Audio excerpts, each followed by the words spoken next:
Olá, meu aluno, estamos de volta. E aí, você lembra do nosso último bloco? Nós vimos uma tríade. Postura igual a conforto igual a sono. O que a Cláudia objetiva com essas três palavras? Antes de explicar esse momento, eu quero que você imagine esta cena. Você chega a casa, depois de um dia de trabalho, e decide: hoje eu vou ler, mas vou ler de verdade, porque eu sou um leitor de verdade. Ótimo. Aí você, rapidamente, se organiza. O que você faz?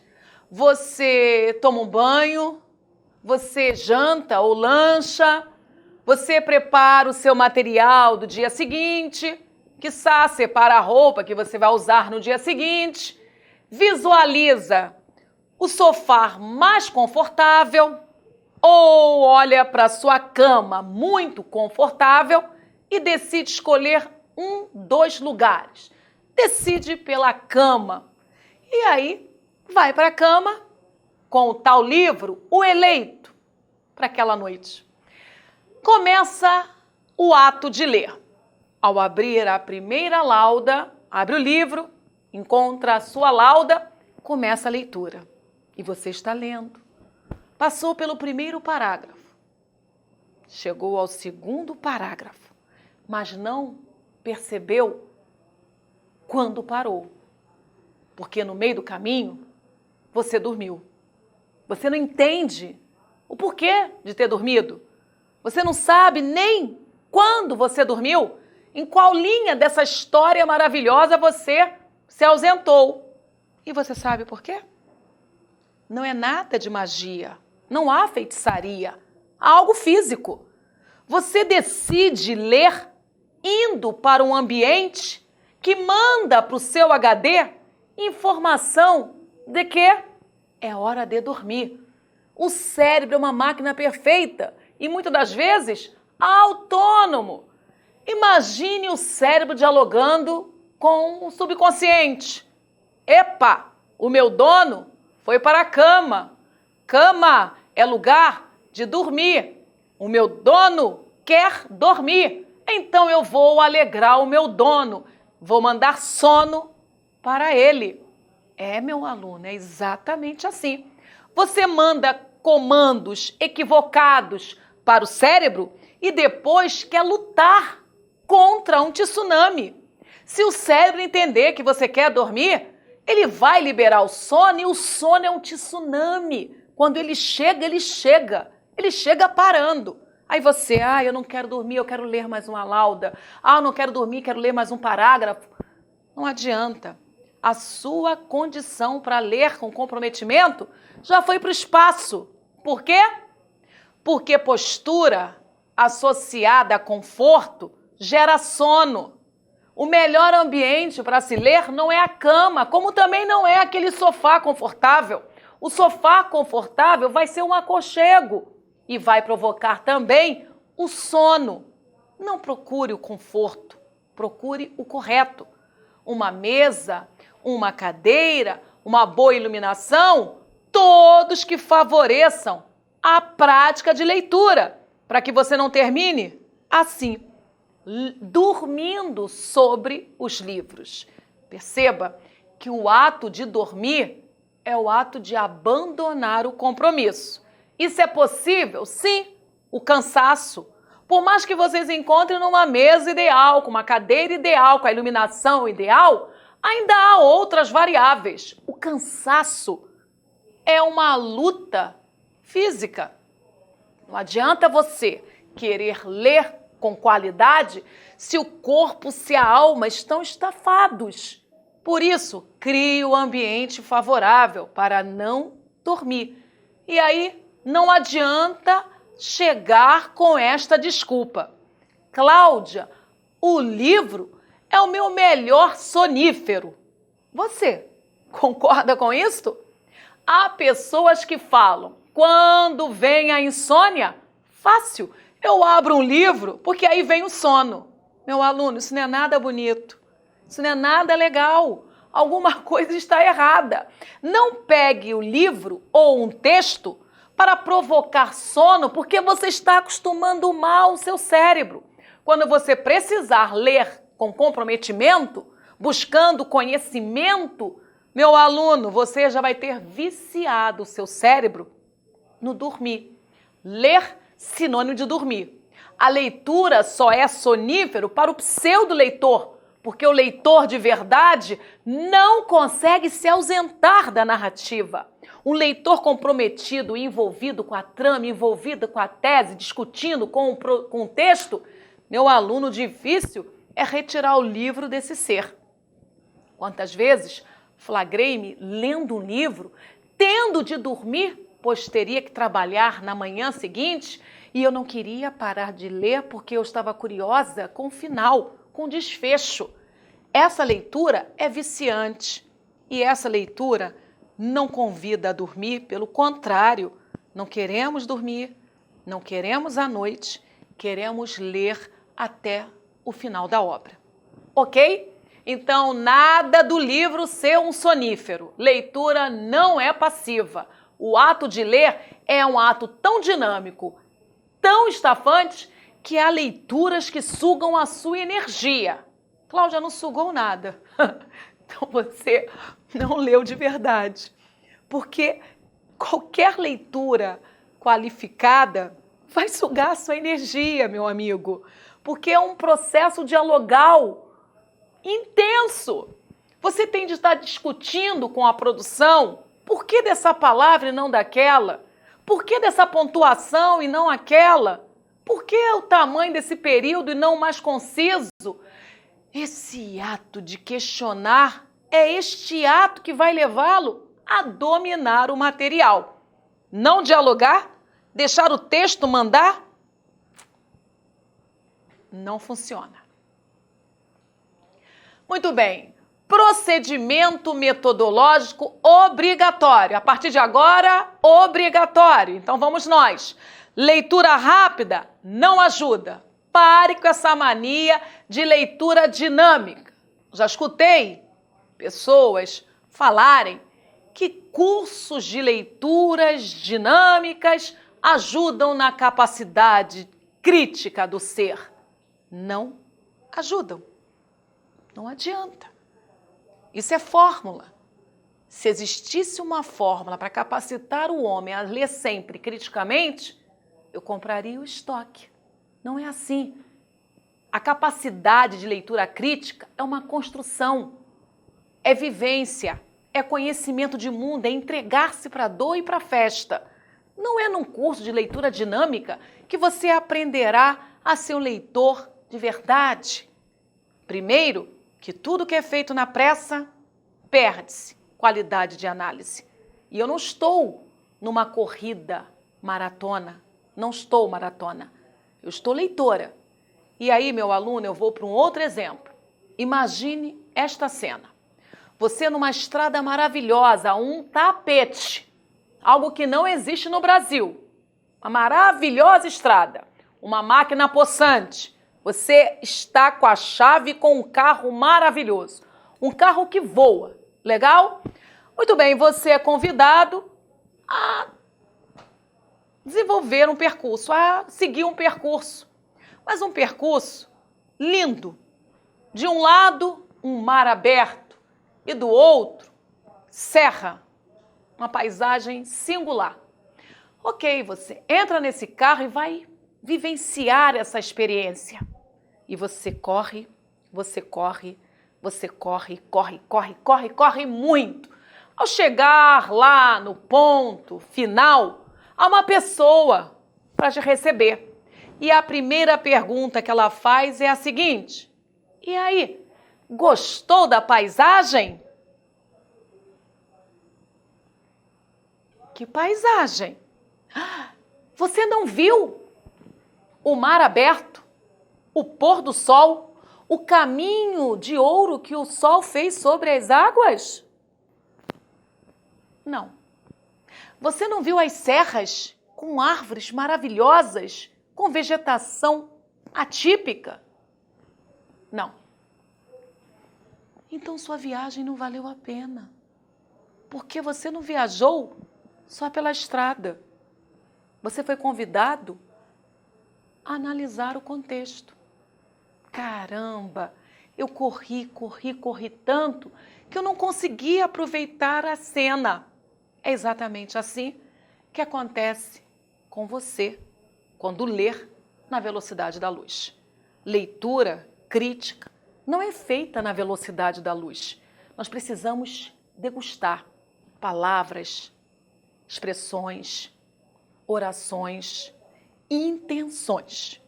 Aí sim a viagem vai ter valido a pena. Não se esqueça disso. Terminar a leitura, atividade de fixação. Olha lá, procedimento metodológico obrigatório. Ler com paz no coração. Terminou a leitura, atividade de fixação, já está provado. Quando você ler um texto e logo após vai ao encontro das atividades de fixação, você consegue reter 70% do texto lido. Do modo contrário, se você ler um texto, der uma pausa muito longa, sair para se divertir, caminhar na praia ou dormir, e só depois de um longo espaço de tempo parar para fazer as atividades, está provado também que você retém menos 70% do material lido. Então, meu aluno, vamos fazer a coisa certa? Fazer a coisa certa é fazer a coisa reta. Leitura rápida? Nunca mais. Fixação do posto? Sempre. Ações para leitura. Ler com atenção, sem pressa, com qualidade. Tudo isto faz parte de um único ato, o ato de ler. Muito bem, lembre-se de que tudo que você fizer antes de ler garantirá a sua concentração. E tudo que você fizer depois de ler garantirá a fixação.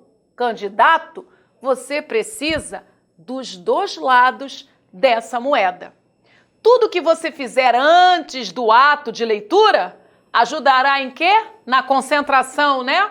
Então é hora de você avaliar iluminação, barulhos, ruídos, qualidade do material, seja auditivo, seja visual. Você precisa cuidar. Há um ambiente propício para ajudar na concentração, porque sem a concentração, que significa colocar-se no centro do processo, você não vai conseguir o que de fato você deseja, que é interpretar o material.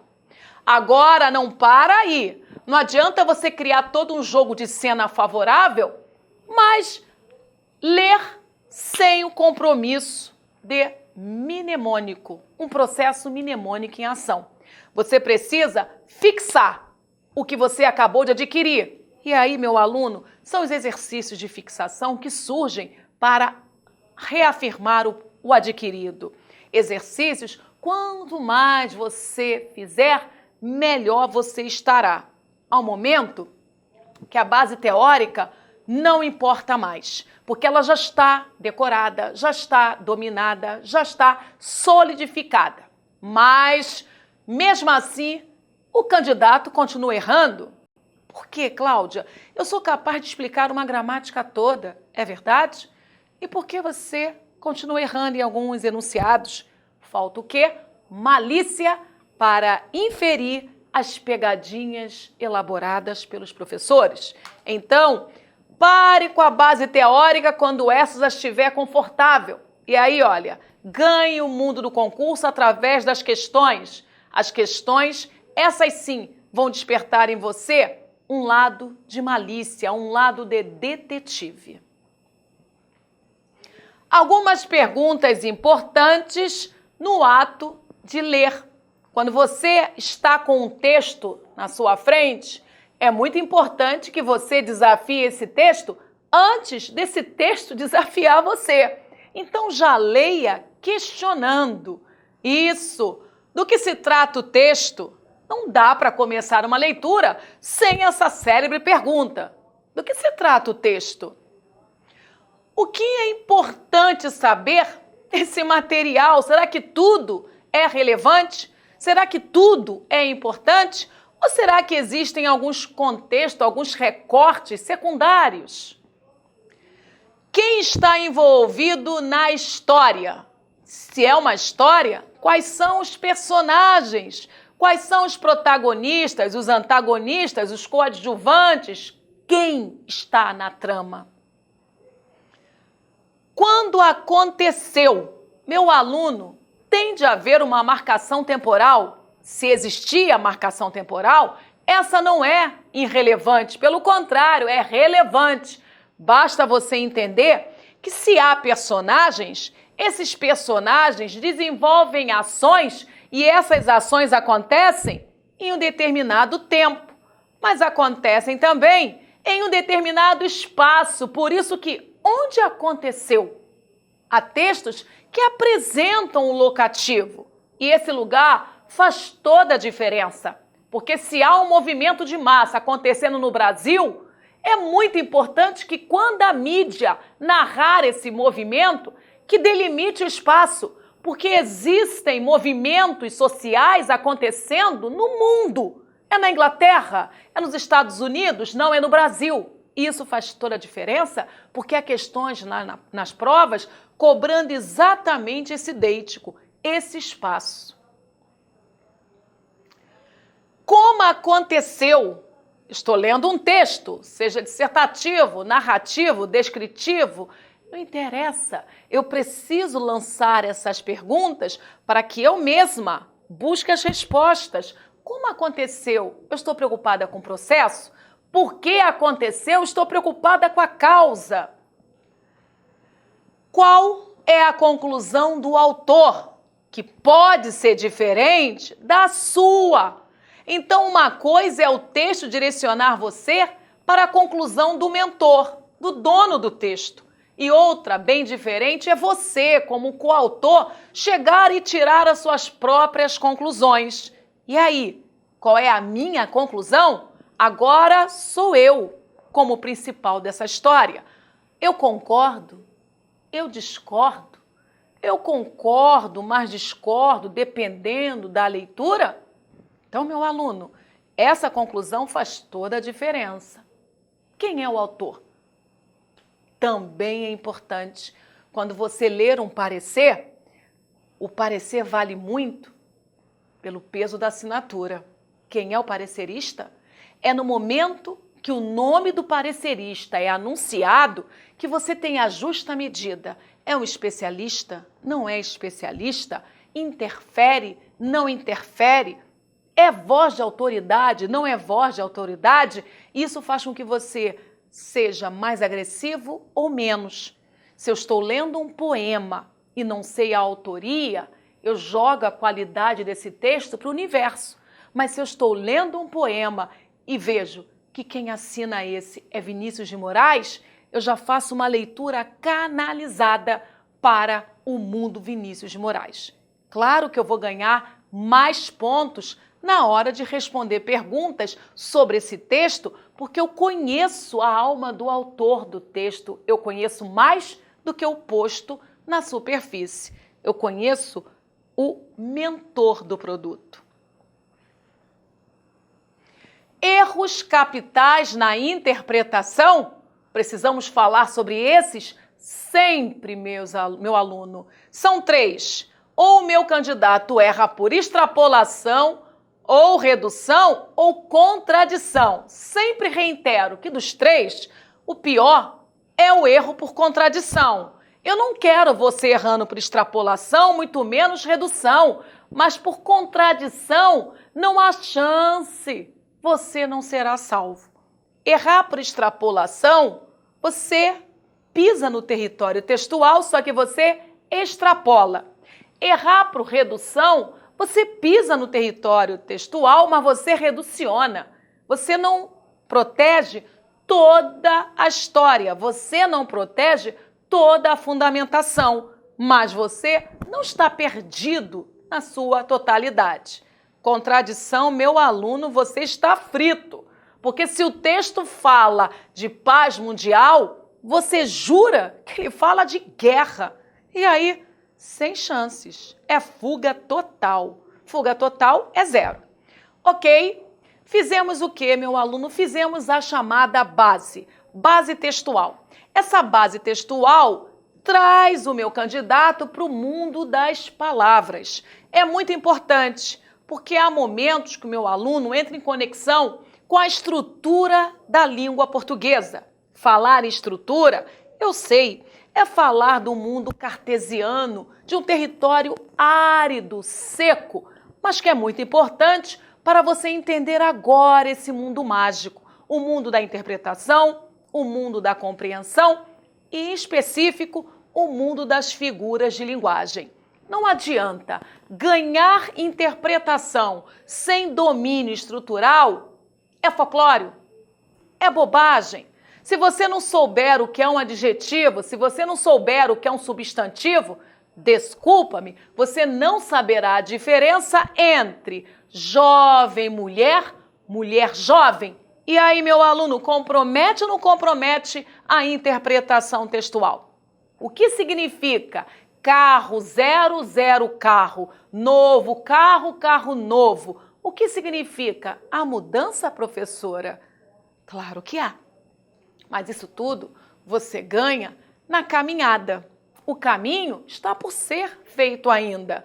O que eu preciso? Que você esteja sempre inteiro nessas nossas reuniões. Porque o ato de ler nunca foi um ato mecânico. Outrora, existiam pessoas que falavam que o computador venceria a leitura porque o computador instiga a criança, a criatividade, a dinâmica. Mas a leitura é muito parada para a criança e a criança não se sente motivada. Ai, meu aluno, perdido o ser que acredita nisso. Pois o computador é para ser lido. Qualquer ação que você consiga administrar dentro dessa máquina formidável é uma ação guiada pelo seu senso crítico. Você está lendo. O ato de ler, ele é tão hiperônimo, tão hiperônimo, tão hiperônimo, que está associado à vida. Quando você acorda, antes de você levantar da cama, você já começou a ler o mundo circundante. Tanto que há momentos que parece ação automática. Você levanta, procura o chinelo, se dirige ao banheiro. Meu aluno, isso já é leitura. Você já está lendo o contexto e você já está, inclusive, antecipando ações. Mas você só consegue antecipar ações porque você tem o domínio do texto maior, que é o contexto vida. Isso quer dizer o quê, Cláudia? Que eu não estou dando aula de interpretação para você. Eu estou em uma modalidade, capacitando você para ler de forma mais crítica um texto de concurso público. Isso quer dizer que todos nós somos leitores. Mas, claro, há leitores mais ingênuos e há leitores mais maliciosos. Agora, ser leitor malicioso não é defeito, é qualidade. Leva à desvantagem o leitor ingênuo, porque para esse a estrada é mais longa. Você precisa entender que a leitura é um trabalho associado a interesse. Figuras de linguagem está a serviço do cérebro, no seu hemisfério esquerdo ou no seu hemisfério direito. Agora, você leva vantagem, porque o esquerdo nunca atrapalha, ele sempre quer, ele tem sede de conhecimento. Mas o direito agora vai brincar, porque figuras de linguagem é uma matéria que aciona a dinâmica conotativa da comunicação. Isto, a nossa comunicação, ora, se materializa por um processo denotativo, ora, por um processo conotativo. Professora, qual é a diferença entre denotação e conotação? Muito bem, denotação é o uso da palavra no seu sentido próprio, no seu sentido dicionário. Já a conotação é o uso da palavra no seu sentido criativo. Isso, meu aluno, no seu sentido artístico. para ajudar na memorização, convido a uma análise. Você prestou atenção? A palavra denotação começa pela consoante D. Essa consoante D também inaugura a palavra dicionário. Então, uma palavra está denotativa no contexto quando ela traz o sentido de um dicionário. O mesmo significado que um dicionário dá para esse vocábulo. A palavra, no seu sentido conotativo, convida a uma outra análise. Você prestou atenção que conotação começa com a letra C? A mesma letra que inaugura o vocábulo criatividade? Então, uma palavra acionada no seu mundo conotativo é uma palavra acionada de forma criativa. Logo, você não encontrará esse conceito lá no dicionário, porque o dicionário é função metalinguística que é acionada. É uma linguagem referencial. Já a conotação é uma linguagem artística. Figuras de linguagem, para que elas servem? Você verá. Muito bem, figuras de linguagem. A estilística é a parte da gramática que trata das estratégias criativas, artísticas, usadas na língua portuguesa. Isso quer dizer que existe um segmento que cuida dessa capacidade artística, criativa do nosso povo. Não é a sintaxe, não é a morfologia, não é a fonologia, é a estilística, que estuda os estilos, ok? Então, a estilística é a parte da gramática que trata das estratégias artísticas criativas usadas na língua. Usadas, principalmente as figuras de linguagem. Essas são muito trabalhadas nos concursos públicos. Por exemplo, uma simples cantada criativa, quero dizer, com estilo, é capaz de provocar muitas emoções. Observe o exemplo. Um rapaz decide investir numa paquera e ele fala o seguinte: você é um poema do Vinícius, sabia? Observou? Esse rapaz, ele saiu de um lugar comum e fez toda a diferença. Ele se dirige ao referente da seguinte maneira: você é um poema de Vinícius, sabia? Agora, preste atenção. Será que todos estão capacitados para ler esse momento criativo da língua portuguesa? Infelizmente, não. Imaginemos que o interlocutor não soubesse quem Vinícius é. Vinícius de Moraes. Quem é essa pessoa? É claro que a menina precisa saber quem é Vinícius de Moraes. Só então ela vai encontrar logicidade na cantada. Vinícius, poema? Quem é Vinícius? Que poema é este? Vinícius de Moraes, um marco da poesia nacional. Aí sim, a menina sentir-se-á feliz, porque esse homem dirigiu-se a ela, colocando ela lá no topo, porque ela foi igualada ao poema do maior poeta. Você entendeu? Isto é usar uma função criativa da linguagem. Agora, imagine se fosse dito algo banal como: você é bonita, sabia?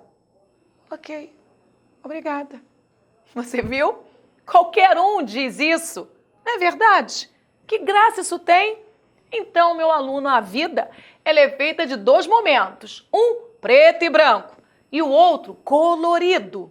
Figuras de linguagem, elas existem para tornar a vida colorida. É o momento artístico, criativo da comunicação. A partir de agora, você fará a revisão do que eu já compartilhei. Mas volte, eu estarei aqui esperando você para começarmos a nossa caminhada nesse conteúdo. Figuras de linguagem. É excelente. Até daqui a pouco.